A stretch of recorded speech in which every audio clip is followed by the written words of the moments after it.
Քերծվածքակայուն, ջրադիմացկուն եւ հարվածակայուն լամինատների նշված տեսականին ձեռք բերեք իդեալ համակարգի խանութ սրահներից 1 քառակուսի մետրը սկսած ընդամենը 2450 դրամից։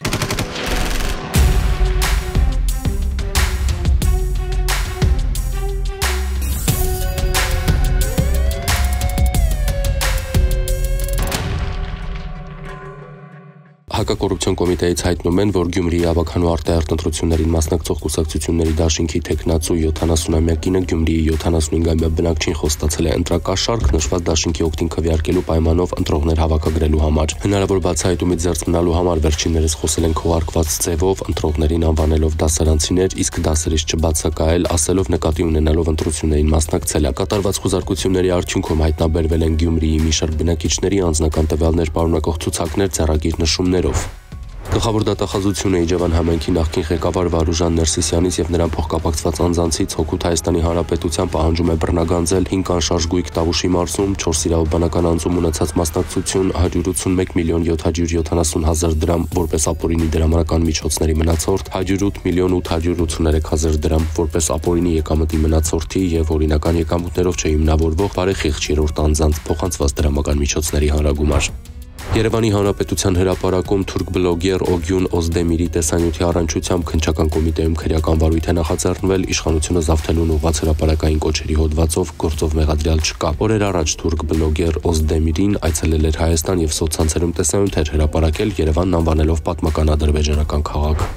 Մարտի 28-ին Երևանի ոստիկանության կենտրոնական բաժնում տեղեկություն է ստացվել, որ Տերյան փողոցի Յանս ակումբի մոտ վիճաբանություն է, իսկ քիչ անց տեղեկություն է ստացվել, որ նշված հասցեից հիվանդանոց է տեղափոխվել մի տղամարդ, պարզվել է, որ վիրավորը Երևանի բնակիչ 30-ամյա Արենն է։ Վերջինիս ընկերը ոստիկաններին հայտնել է, որ ժամը 1:20-ի սահմաններում Յանս ռեստորանի դիմաց անհայտ անձի հետ պարզաբանումներ կատարելու նպատակով մոտեցել է վերջինիս, ով առաջացած վիճաբանության ընթացքում ծեծի է ենթարկել իրեն, ընկերոջը ու Երևանի բնակիչ 27-ամյա Սևադային։ Դավթաշենի բաժնի ծառայողները մարտի 31-ին գույքը ոչնչացնելու կամ վնասելու կասկածանքով ձերբակալելու բաժին են տեղափոխել 44-ամյա մի տղամարդու, նա կենցաղային հարցերի շուրջ վիճաբանության ժամանակ փորձել է հրկիզել տնակը, ինչը կանխվել է քրոջ կողմից։ Պարզվել է նաև, որ վիճաբանության ժամանակ 42-ամյա քույրը խոհանոցային դանակով հարվածել է եղբորը, պատճառելով մարմնական վնասվածքներ։ 44-ամյա տղամարդու անձնական խոզարկությամբ հայտնաբերվել են կանեփի սերմեր։ Ապրիլի 1-ին ոստիկանության կենտրոնական բաժնի ծառայողները տեղեկություններ են ստացել, որ Պարոնյան փողոցում գործող Մերսման սրահում ծառայություն կատարելու դիմաց երկու քաղաքացի վճարել են կեղծ թղթադրամով, ձերբակալել ու բերման են ենթարկել Երևանի բնակիչ 22-ամյա երկու երիտասարդի։ Մեկի խոզարկությամբ հայտնաբերվել է հուշանվեր թղթադրամ։ Ապրիլի 2-ին Երևանի Կոմիտասի պողոտավ Աղարժան փողոց խաչմերուկում բախվել են շտապօգնության Toyota Hiace Magnishi եւ Ford Magnishi ավտոմեքենաները, տուժածներ չկան։ Բախման հետևանքով շտապօգնության ավտոմեքենան դուրս է եկել երթևեկելի գոտուց, բախվել բազալտե եզրաքարերին, կոտրել այն, անցել հետիոտնի համար նախատեսված մայթ, ապա կոտրել Երևանի քաղաքապետարանի կողմից տեղադրված նստարանը, առաջընթացել ու հայտնվել կանաչ գոտում ծառի մոտ։ Ապրիլի 1-ին Մարգարավանաձոր ավտոճանապարհին բախվել են Շիրակի մարզի բնակիչ 30-ամյա Սամվելի վարած Գազել եւ Արմավիրի մարզի բնակիչ 32-ամյա Սասունի վարած Mercedes Magnishi ավտոմեքենաները։ Սասունը եւ նրա ուղևորներ, Արմավիրի մարզի բնակիչներ 2-ամյա ՆՄ-ն, 34-ամյա Նոնան տեղափոխվել են հիվանդանոց, իսկ Mercedes-ի եւս մեկ ուղևոր, Արմավիրի մարզի բնակիչ 33-ամյա Տարոնը տեղափոխվել է բժշկական կենտրոն։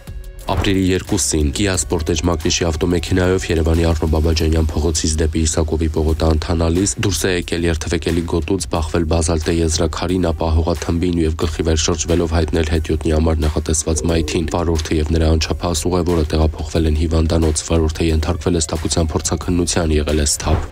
Ապրիլի 2-ին ահազանգ է ստացվել, որ քաղաքացին ցանկանում է ինքնասպանություն գործել, նետվելով Նոր Հաչնի կամրջից։ Փրկարարների եւ ոստիկանության աշխատակիցների համատեղ ուժերով կանխվել է քաղաքացու ինքնասպանության փորձը, վերջինս տեղափոխվել է ոստիկանության Նայրիի բաժին։ Ըստ ոստիկանության օպերատիվ հաղորդագրությունների ամփոփագրերի ապրիլի 2-ից 3-ը ոստիկանության ստորաբաժանումները բացահայտել են հանցագործության 88 դեպք, որոնցից 4-ը նախկինում կատարված, մասնավորապես տրանսպորտային միջոց վարելու իրավունք չունենալու 11, թմրանյութի հայտնաբերման 10, ֆիզիկական ներգործության 9, խարդախության 8, անձնական ունեցվածքի գողության 6, հոգեկան ներգործության 5, մարմնական վնասվածք պատճառելու, խուլիգանության 4, զենքզինամթերքի առգրավման, փաստաթղթի կեղծիքի, ինքնիրավչության 3, ծառայնյութի իրացման, ծառերը թփերն ապօրինի հատելու 2, սեքսուալ բնույթի բռնի գործողության, բնականանային գողության, վստահված գույքի հափշտակման, գույքը ոչնչացնելու, բուժաշխատողի կողմից մասնագիտական պարտականությունները չկատարելու, քվեարկության գաղտնիությունը խախտելու, դատական ակտը չկատարելու, մասնավոր ոլորտում ծառայողական լիազորությունները չարաշահելու, ծնողներից երեխային ապօրինի բաժանելու կամ երեխային փոխելու, ինքնավնասման, թմրամիջոցների, հոգեմետ նյութերի ապօրինի շրջանառությունն իրացնելու նպատակով կամ դրանք իրացնելու համար պայմաններ ստեղծելու մեկական դեպք է բացահայտվել։ Գրանցվել է զենք զինամթերքի կամավոր հանձնման 5 դեպք, անցած մեկ օրվա ընթացքում հանրապետությունում արձանագրվել է ճանապարհատրանսպորտային 10 պատահար, 10 անց ստացել է տարբեր աստիճանի մարմնական վնասվածքներ։